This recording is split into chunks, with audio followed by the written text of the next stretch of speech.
Hey there in YouTube land, and if you didn't watch the video that's right behind you right there with me, basically talking about the Great Horror Decade Challenge, you should have, and you should be doing this video right now.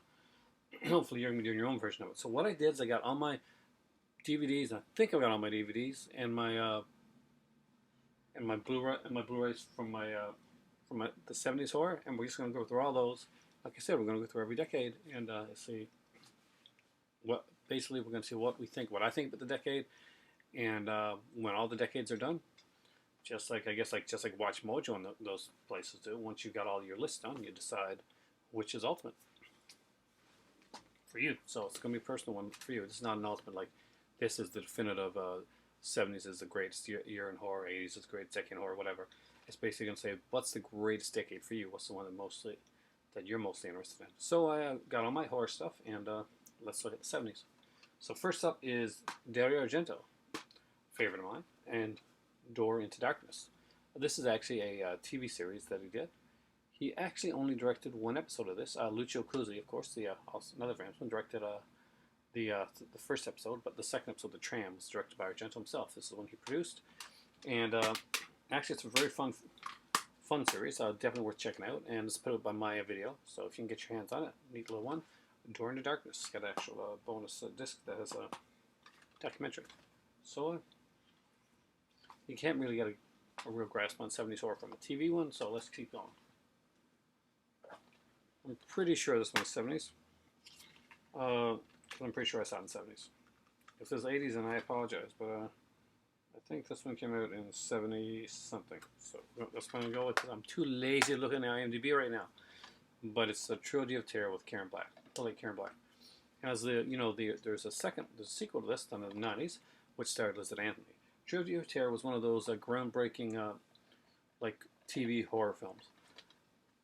The 70s would definitely be the era for TV horror to come out. You see a lot of this stuff here. I think I've got it somewhere, but I don't remember where I got it put at. But I do have the other groundbreaking horror ones, and they're all by Dan Curtis. They're The Night Stalker and The Night Strangler that would spin off into a one-season series, which became kind of a Monster of the Week type of thing, which I don't have, sadly. And it's The Night Stalker, basically Kolchak the Night Stalker, the TV series.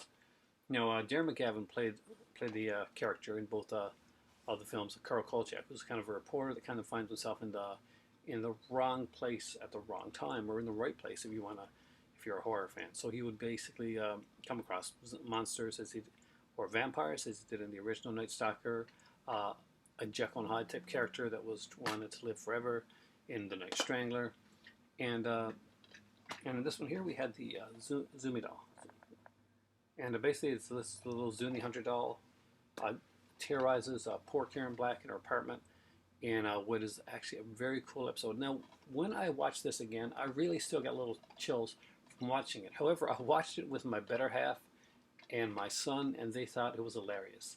They didn't find it scary at all. They did not find the Zuni doll scary. They thought it was a comedy riot. I guess you had to be there. So that those scares stuck with me. For them, they actually enjoy the second one with Elizabeth Anthony and the rats in that better than they did the first one. They actually found it just a wee bit scarier. I do still find this scary. Maybe it's just the generation that I am. It shows me that some stuff from my youth still scares me. Next up is, I think it was done in 70-something, and it is Stepford Wives. Again, another classic film. I love this one here. I grew up in the 80s and that, so I remember watching Stepford Children on TV, actually just as much as I do the Stepford Wives. I would actually really rediscover this one and get into this one more later on. When I was younger, I was like, wow, Lord Loughlin's a Stepford movie. But this one here has Catherine Ross, Paula Prentice, and I'm pretty sure it's got Ginger. Tina Louise, she's in it. From Gilligan's Island. So again, it's really cool. I love the way this is done. Again, it's more of a psychological. It's a slow burn horror movie. You're going to see a lot of slower burns in the 70s as opposed to other decades. Even as opposed to the 60s, actually. You're going to see more of kind of a psychological slant that's going to come on there. And maybe sometimes a little bit more of a visceral slant. We'll see as we go through. Just see how it goes. But as we see right now, these films are not exactly fast-paced films. Even this here Trilogy of Terror, this is not a fast-paced film. After 3 stories, the stories take their time to develop. Now let's get into some schlock. because 70s is famous for it.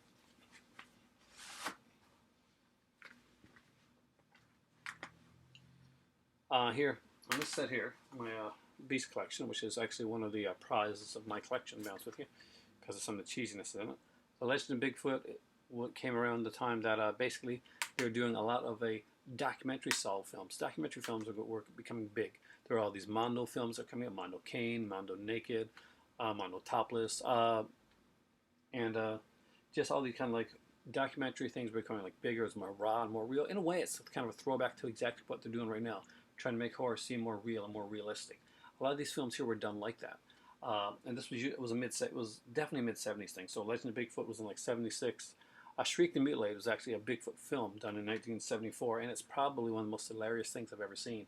There's a toaster sequence in this yeah, that's unbelievable. And if you ever watch any of my videos, especially with my son here, every once in a while we'll stop and we'll say something like, "So, there is no Yeti?"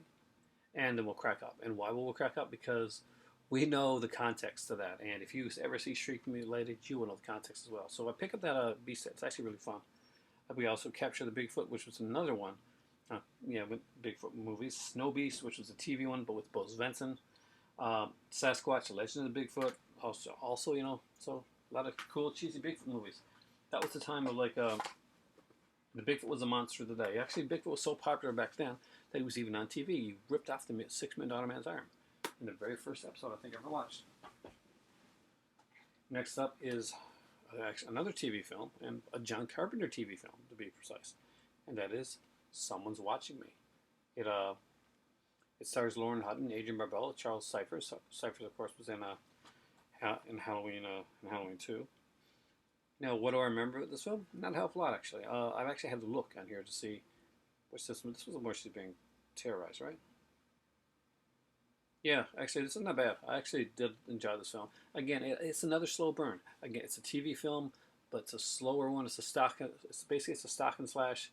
I think this one came out shortly after Halloween. This was one that was done for television, and I think this one came out after Halloween and Escape from New York. 78, so around the same time as Halloween. So again, this one really probably piggybacked on the success of Halloween at the time. I'm not sure if it was done before or after Halloween, but it was released afterwards, and it's actually not a bad film. Again, we're still into slow burn horror. 70s would be the death knell of one of my favorite types of horror that's actually coming back now, and that's anthology horror. Anthology horror would be something that would start in the 60s, but this would probably be one of the last ones you would see for a long time. That's From Beyond the Grave. I found this one actually pretty cool. There's some really good stories. What's freakiest about this movie more than anything, though, is Donald Pleasant's daughter looks so much like Donald Pleasance that it literally creeps me out. I mean, some people, Donald Pleasance is not somebody that you want to see in a female form, but his daughter really doesn't. She looks just like him. Do you remember? This actually has some pretty good stories. That story that I mentioned just then with Donald Pleasance is actually a really good story. I found it one really fun. And I'll be honest with you, I cannot remember a lot of these right now. I know that Peter Cushing was pretty much in the wraparound for this, but I did enjoy this movie, and it's one that I go to every once in a while. Again, TV horror that became around this time. TV horror started to be transferred over to international markets. And what they would do was they would take like a TV horror and they would cut it down to like to a shorter length and make it to a feature film across. And they carried on to the 80s and well into the 90s with stuff like Twin Peaks and shows like that. Now, Salem's Lot was a miniseries. This is actual miniseries, Salem's Lot, the full thing. So it was one of the most creepy, freaking miniseries. Like, just look at this. I don't know, it may seem cheesy to you guys now, but this thing was creepy as hell back in the day. And there's one scene in this with, there's two kids, they're brothers. And basically, one of them disappears. And then there's a scene with the other kid, the brother, that's okay. He's in bed at night. And so he's on the second and third floor of the house. So he hears this scratching on the window. And he sees his brother looking ghastly white, kind of really pale. And it's asking to let him in. He's cold. And it is like heartbreaking and terrifying at the same time. And this is probably still to this day one of my favorite vampire films. So if you haven't seen Salem's Lot, you really should see it. I literally when people talk about like the type of Doctor Who and like horror and stuff, that type of like movies like behind the couch movies, I literally did watch this miniseries behind my couch up in Mississauga, Ontario. Next up is one, and I think this was mentioned by one of my viewers when I actually talked about some of the best horror films, the best like horror in the 70s and 80s type of thing. This was a 70s horror film that scared the crap out of me.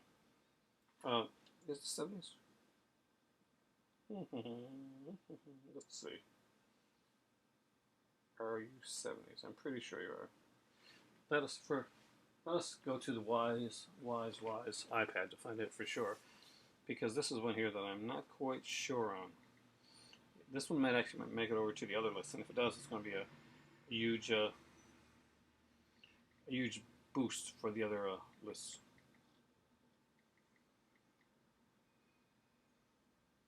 And you know what? It's 1980, so it doesn't get on the list of this list. So it's going to be on the next one. But I'll just tell you one thing: it has George C. Scott in it, and it is terrifyingly fun. Next up is a really great one. Larry Cohen, of course, did a lot of great work in the 70s. That's when he actually did some of his best stuff. And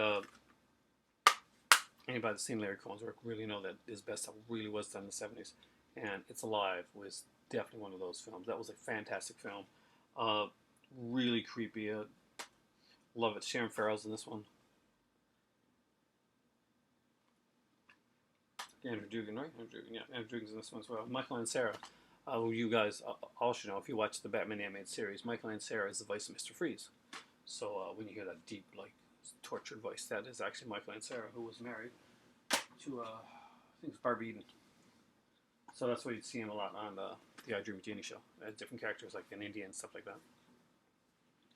Next up is a classic, and this one does have is a bit faster moving, but even this one does take its time to build, and that's not a bad thing. It's Dawn of the Dead, a very fun film. This one does start off right out of the gate. I do love this movie. I do. So I think of this as almost a horror comedy in the way that it goes.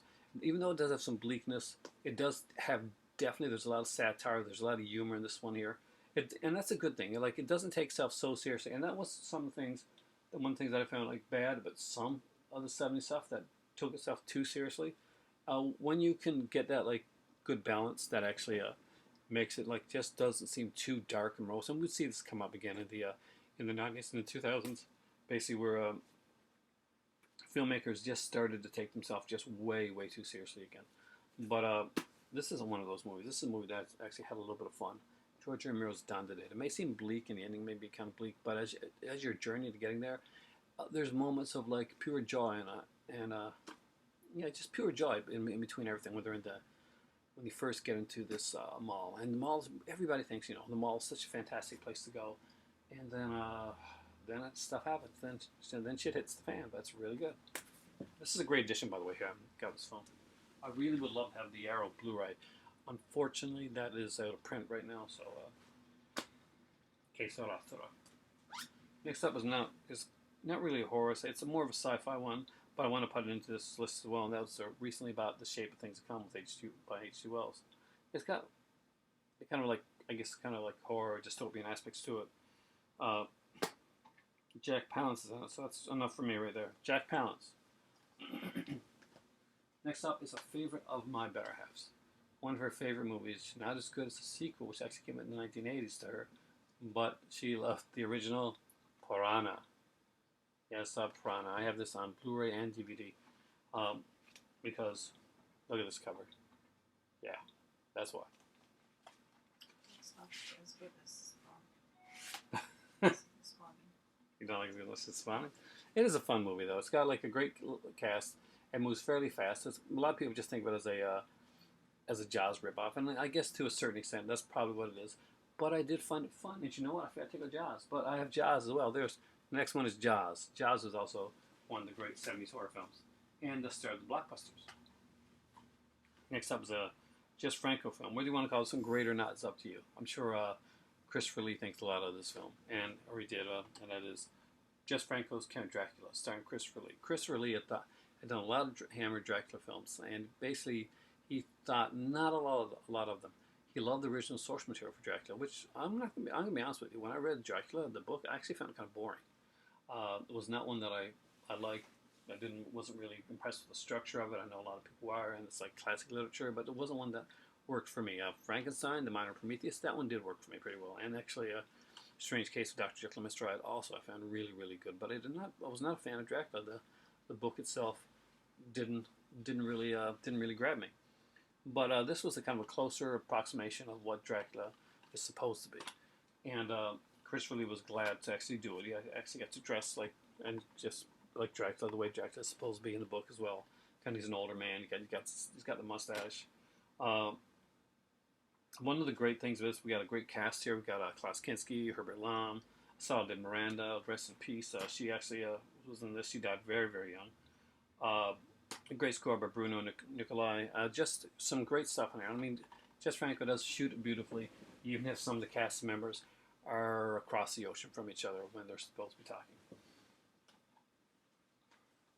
In the Schlocky Cheese Factory, and by the way, this is not just my 70s collection, but this is also my Dark Sky collection, because every Dark Sky film I have is from the 70s. I just realized that.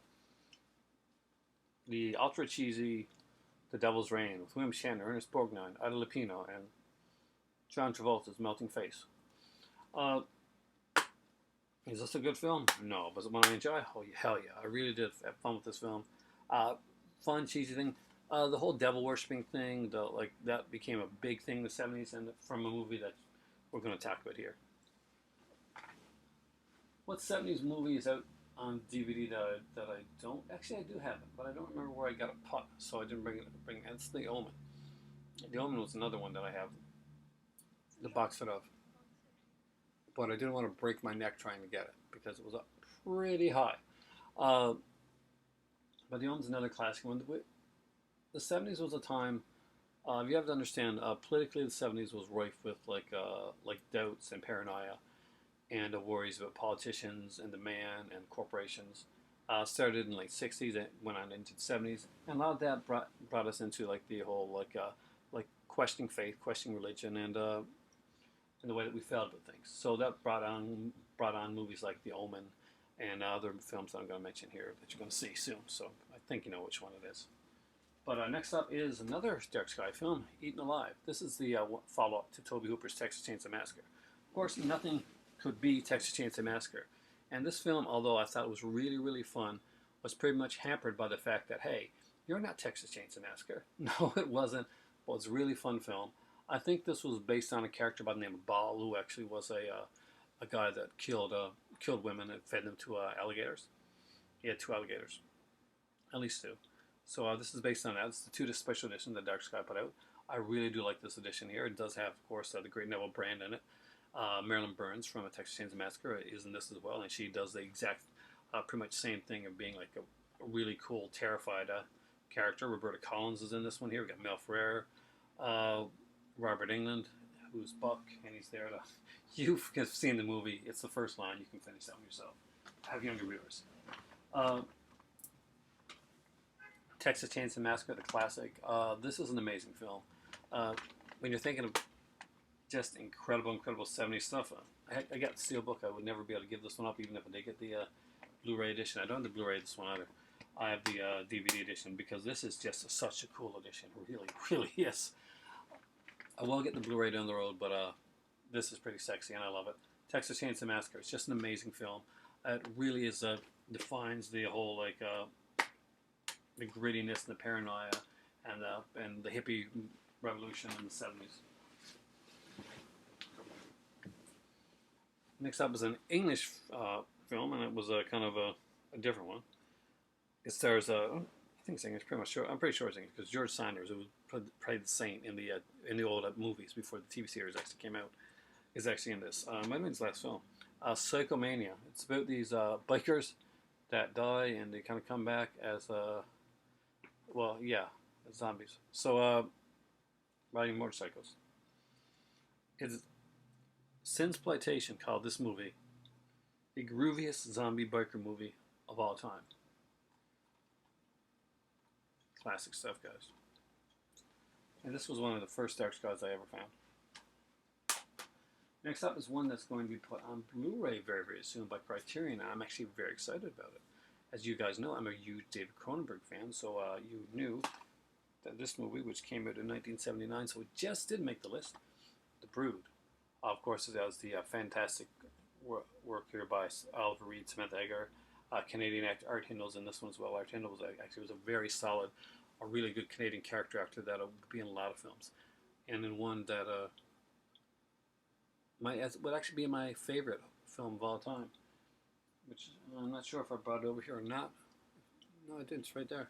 So yeah, as I'm going through and finding other films, so that I can talk about, and it's Black Christmas. Black Christmas in 1974 was the penultimate slasher film of all time. It's actually listed for me as my number one slasher film, my number one horror film, and maybe one of my number one films of all time. I really did enjoy Black Christmas. Does that make me a 70s guy? We'll see. We got a few more videos to go before we find out. That is my favorite horror movie of all time. But The Brood, amazing, trippy work by Cronenberg. The next two are Katrina's Nightmare Theater. First off is Nothing But the Night from 1972. It's a fun little film with Cushing and Lee. Is it anything like extra special? Not really. It's a decent film.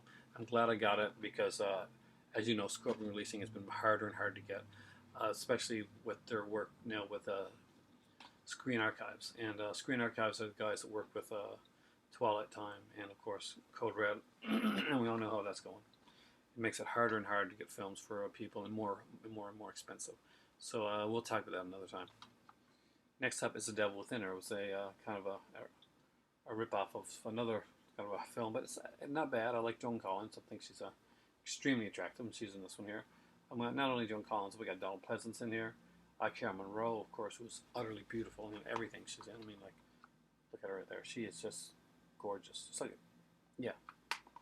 So, films that, again, I'm glad I got in my collection, but I wouldn't consider them the best of the best when it comes to this stuff.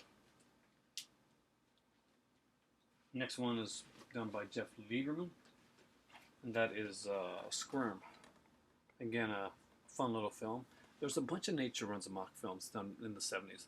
It was a time, yeah, really was a time of paranoia, and the movies really showed that. It was like it was kind of a throwback to the monster films of the day. It was done different. It was basically, in a way, there was a lot of protesty type movies in the 70s. Movies that meant like horror films that kind of had a message that kind of had a deeper meaning. Whereas along the lines of the 50s and 60s, you'd see a lot of stuff like that, but you'd see a lot of pretty much straightforward. Like, you could read a lot into films, but a lot of times films meant exactly what they were. This is a giant monster. It's attacking a village. Kill giant monster. Sometimes there was more. It was deeper than that, but most of the time it was a giant monster. Squirm, again, is the infamous worm film that Lieberman did, and it's actually really fun.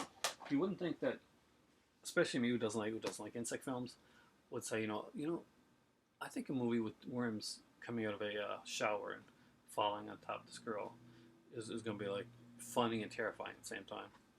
There's a movie that came out later called Slither that paid a lot of homage to films like Squirm and many others, and that was because the director that did it, James Gunn, was a big fan of that stuff in that era, and he knew how to actually put together a really well done homage to those type of films. Next up is The Classic Hills of Eyes, another favorite of mine. And this may be one of my favorite releases ever. Before Arrow started off doing all these really cool sets with like the Cronenbergs and all that type of stuff, it started here with Anchor Bay. I know a lot of people like to give Anchor Bay crap now, but it started back then. The director's filmed Wes Craven. The director documentary that was done is, you see a lot of director documentaries on the Arrow releases that are coming out now. It started with these Anchor Bays here. The second disc of this one has Looking Back on the Hills of Eyes, one of the best documentaries I've seen. Just really fun, and Wes Craven is just really a great talker. And then the directors, the films of Wes Craven, talks about his entire filmography up to that point. Just some incredible stuff. And this is the edition. This is the only edition. I mean, I don't care what Blu-ray edition is out there. This is the edition that you need to have of this film. If it doesn't have this gold thing on the back of it, and it's not shining like that, then you do not have the Hills of Eyes that you need to have in your collection. It doesn't matter if you think the Blu-ray is going to be better quality. No, this is the one. Next up is Mountain of the Cannibal Gods, done by many different names. I think it was Oh God, there's so many names for this movie. But it's Ursula Andress and it's Sergio Martino. And I'll be honest with you, I haven't seen this since I saw it on VHS. I cannot tell you at all what this was about, but I picked this up for $1, unopened, at a yard sale one day. Gotta watch it again. Blue Underground for $1. I could not pass that up. And Sergio Martino was one of my favorite Italian directors. But have I seen it recently? No, not at all. I'm not going to lie to you about movies that I haven't watched. There's so many movies in my collection. There are movies that I have not gotten to yet. I'm sure there's movies like that, but we'll do a video on that later. Living Dead of the Manchester Morgue. That actually has a different name too. I think it was also called... I'm probably sure it's on the back or somewhere. The Sleeping Corpses Lie? Yeah. Yeah, The Sleeping Corpses Lie, which is the name a lot of people know it as. But this was a great edition here by Blue Underground. I bought this at CD Plus when it started out. I found this to be a really fun kind of zombie film. Different, a little bleak. Ray Lovelock did a great job in it. That's another great one. Next up is Giallo, and it's pretty much about the numbers one. Not a lot that makes it stand out. This is one that I actually got for free. My dad used to sell films, and this is one of the ones that he gave me. I saw it Blue Underground, and I asked about it right away. So it's The Fifth Chord. Not a bad movie. It's got Franco Nero, who's better known as Django. It's a really good Giallo. Nothing makes it stand out over many of the other ones. That does have great cinematography. It's done by the same guy that did Bird with Crystal Plumage. A guy that angered a lot of people because when they did the Arrow release of Bird with Crystal Plumage, he changed the aspect ratio to what he wanted it to be rather than what Argento had it as. And the debate still goes on today. What is the right? Is the director right in the aspect ratio that he wants, or is the guy that shot the film, this actual cinematographer of the film, is the aspect ratio that he thinks is a better aspect ratio for the film? Correct. People still go on today about did he mess with it? Did he ruin Argento's vision? Is it a different look? But he was shooting the film, so there's a case on both sides. Again, for another video. But The Fifth Chord, again, not a bad film. I just don't remember this one that well right now. Classic. 1977. One of the most beautiful films that's ever been put on celluloid, ever. And that would be Dario Argento's Suspiria. This would be like pretty much the groundwork for a lot of stuff. He would be so defined by this one and another film, Deep Red, Profondo Rosso, that it would haunt him for years down the road. People would look at other films and they would say, this isn't Suspiria, this isn't Deep Red. Yeah. Inferno, which is over there. I think it was done in 1980. We'll get that one in the 80s. Speaking of fun films, another Blue Underground. Shockwaves. Peter Cushing, Brooke Adams, beautiful Brooke Adams in this one. John Carradine, Don Stout, and the guy from Flipper. Luke Halpin, yeah. He's actually in this one here. Nazi Zombies. That's all you need to know. You should have that. It's not as fast-paced as Dad Snow, but it's a really fun film. The last Bava film ever made. Shock. Bava's swan song, done in 1977. Is it his best film? No. Is it a good film? But still, a good Bava film is better than most okay films by their directors. So you really owe it to yourself to own this film. Next two are two that had deep, deep meaning for me as a child. The first one was the first Dracula film that I watched in theater, and it was done in 1979. That is Frank Langella as Dracula with Laurence Olivier, of course, as Van Helsing. This had for me, the best and scariest Lucy scene that I've ever seen, and I've seen pretty much every Dracula movie you can imagine.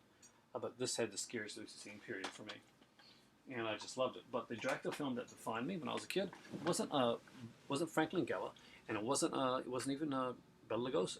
It was one that would come on TV a lot, and I mean, or a heck of a lot when I was young. And it's the 1977 BBC adaptation of Dracula, which CBC showed, I don't know how often, but it was Sir Louis Jourdan, a famous French actor that my better half would actually know very well, and he played Dracula. It actually has some like neat scenes where there's kind of like a negatives done when you're seeing kind of like Dracula vision, I guess you could call it. Just some incredible stuff. So Louis Jourdan has Count Dracula and Count Dracula.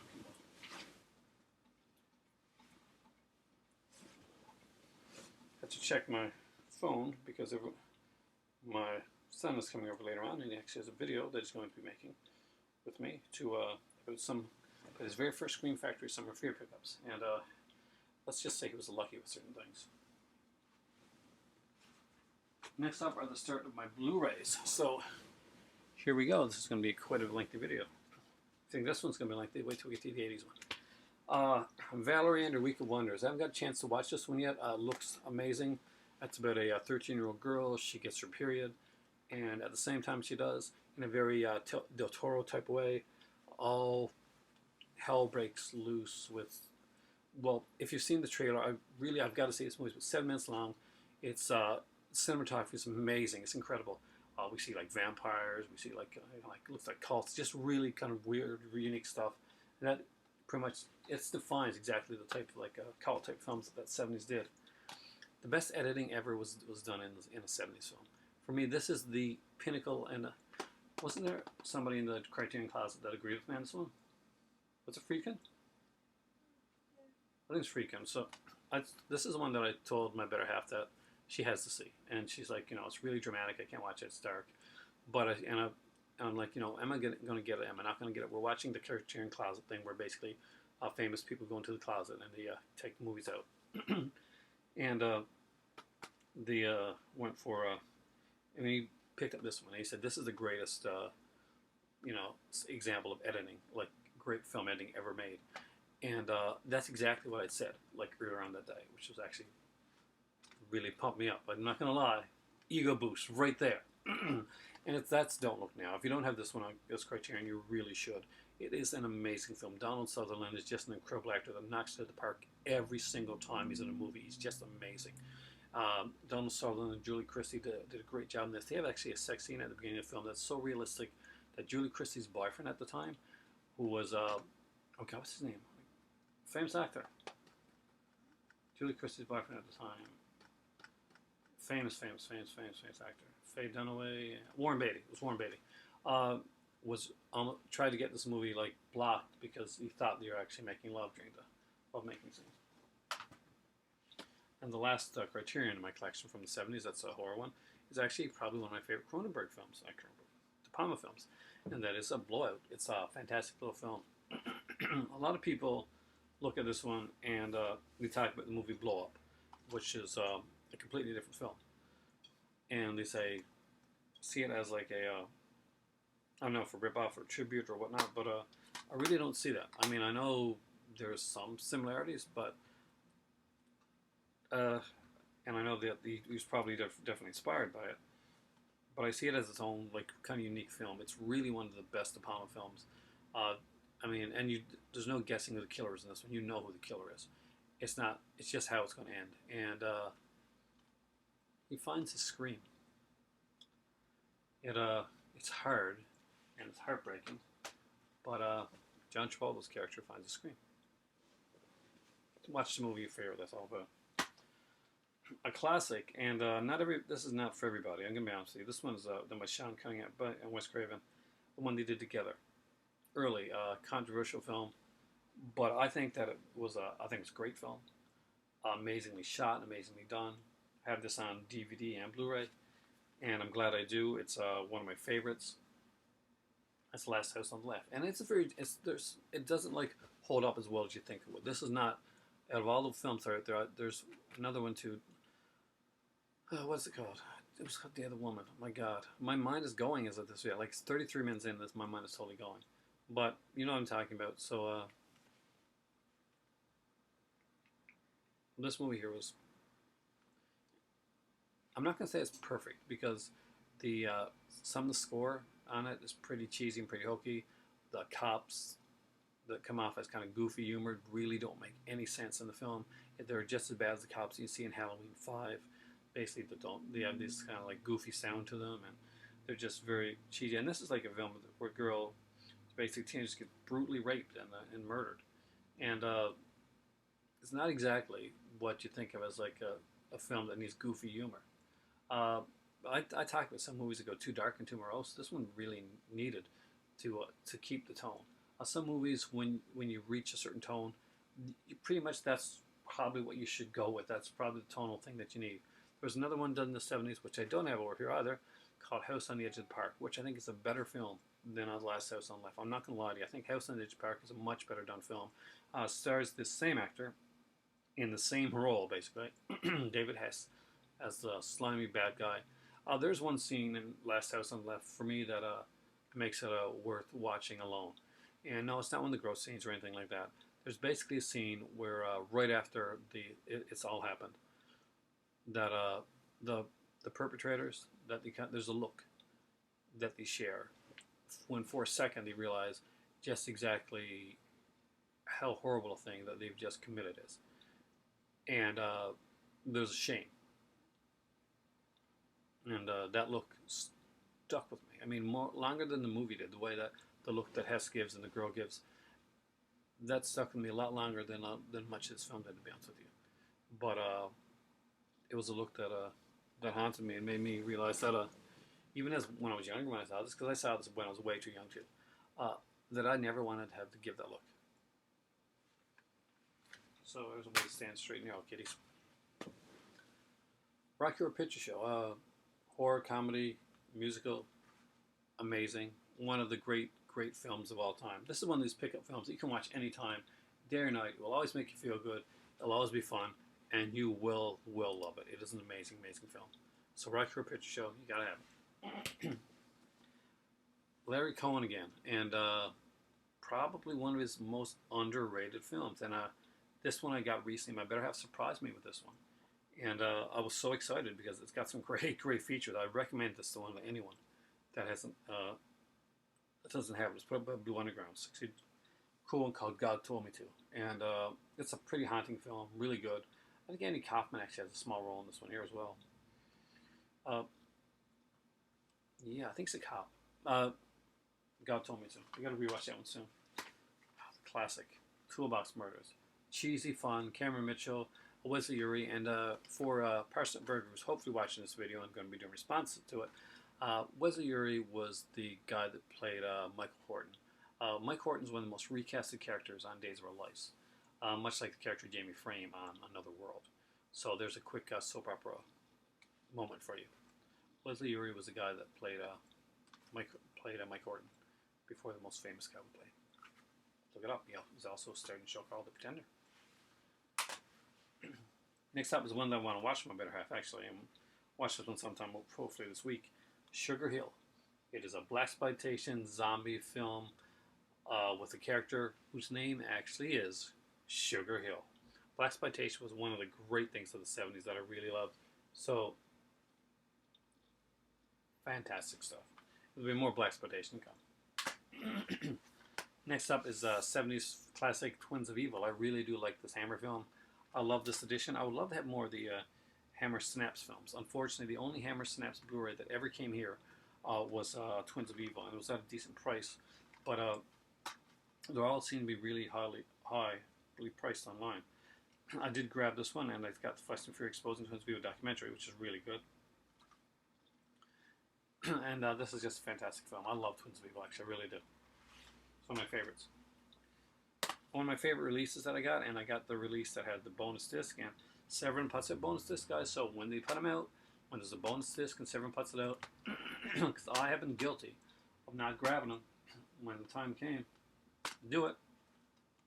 House on Straw Hill had that amazing documentary, Band the Saddest Videos, which was their bonus disc for people that bought the first 3,000. So, House on Straw Hill, another great edition. My voice is going on. I gotta get through this faster. Next up was done in '79. Just made it actually because I know the film was released some places in 1980, but it came out originally its first Italian showing was in 1979. So we're gonna put this one in the 1970s category. That is Zombie Fight Series by Lucio Fulci. Just a fantastic little film. Love this one. Great movie. And Zombie vs. Shark. Next up is Rabid, which I think is still one of Cronenberg's best films that he's ever made. Just an incredible film. Shivers, another great film. Shivers is like a really good. Rabid is great, and both films are just fantastic releases, and I'm so glad I got both of them. So I've got a few more to do before my voice goes. And if you can hear now, my voice is going. So I'm going to take my time to drink some tea before I put these movies back. One of the great horror films of all time, of any genre, and definitely one of the greatest of the slasher genre, number 2 in my opinion, just below Black Christmas, is this little one done in 1978 that you might remember called Halloween by John Carpenter. It's had an amazing score. It's just so well shot. You gotta have this. Buy the Halloween box. Buy the 15 disc edition. That's the one to get. It really is. Next up is The Exorcist, which is one I was trying to dancing around not saying the name of. This influenced and spawned so many other films, like for decades to come. Friedkin just did an amazing job. The first time I saw The Exorcist, I did not appreciate it the way that I would years later. As an adult, The Exorcist, I would find The Exorcist much scarier. The first time I saw it as a kid, I was like, what's the big deal? I didn't really get it. Nowadays, however, I find The Exorcist an extremely scary film, extremely well done. And the Horror, the original. The second one is better, but I do really like the original. I think that James Brolin does a fantastic job in this movie, as is Margot Kidder, who I was truly in love with, and I thought I was going to marry Margot Kidder at one time, because we're both Canadian, so that was a realistic goal for us. 10-year-old boy. Next up is kind of like, goes along the sci-fi horror vein. That's Michael Crichton's film, Westworld. Yes, long before there was Jurassic Park, there was a Westworld with Yul Brynner, and I just love this movie. It's really fun. This actually has the 1980 TV pilot, Beyond Westworld, on it. Westworld had a sequel, by the way, called Future World. Classic original Stephen King film done by Brian De Palma, one of my favorite directors, is Carrie. Travolta has never been more chilling than he is in this film here. Pretty boy with a Ted Bundy type attitude. Invasion of the Body Snatchers is one of my all-time favorite sci-fi horror films, period. And it is just fantastic. Again, Donald Sutherland, guys, so Sutherland is gold. Again with the slow burn. A lot of these here do have a slow burn. 70s does horror is horror you have to invest in. You know you're in for, it can be longer, it can be shorter, but you're kind of in for a ride, and you gotta let yourself actually get into the film and let yourself get into the characters. And that's what makes it effective, is that it burns slower, but if you give yourself the chance to actually watch it, you get like a deeper meaning, it may give you more of a chill, you may actually get more out of it, because it does have that actually like a slower process of getting there. You get more time to develop the characters. Mark the Devil is another one, the one that kind of, it's a slower one, but it's a really good film. Obsession, favorite of mine, by Brian De Palma. Bay of Blood, it's a great film by Mary Bava. Fury, another great Brian De Palma film. Andrew Stevens. So, again, Parsnip. I'm sure you got this one. The Great Bird of Crystal Plumage, the first Argento film. Island of Death. Is it a good film? Hell no. Even the guy that made it knows it pretty much isn't a good film, but it was just a fun film. Dr. Fives and Dr. Fives Rise Again were both done around that time. The Count Yorgers were done then too, but I don't have those yet. They're not on Blu-ray. Vampire Lovers, one of the later ones, has the beautiful, beautiful Ingrid Pitt. When you're like, yeah, okay, I'll let a vampire bite me. No problem. Kate O'Mara, the late Kate O'Mara, who played the Ronnie in Doctor Who, is also in this as well. Nosferatu the Vampire, the remake that was done. When people talk about remakes being bad, and think about stuff like this. There are remakes that are great, and this is one of them. This is Werner Herzog did this one, and Todd Kinski is amazing. And they're remaking this now, and people are worried, oh my god, it's going to be like flashy, it's going to be horrible. Well, here's the thing. This was a remake of remake of a 1930s film. 20s, whatever. Okay, my voice almost kind of guys, I apologize. Legend of Hell House, great one. Blacklist Screen, Back to Screen, amazing. Town Dread Sundown, The Victors. So I'm not going to give my basic thoughts on the decade as a whole until I've done all the videos. So that's my 1970s in horror. That's what I've got. As you can see, I actually had more that I talked about what I was going through. Next up was 1980s, and I'm gonna have a lot of tea for that video. I might actually even break it up. So, guys, thanks for watching. Have a great day. For me, it's time for tea. Take the horror decade challenge. Let me see your videos. But prepare better. Take a drink. For me right now, it's time for tea, and I am out of here.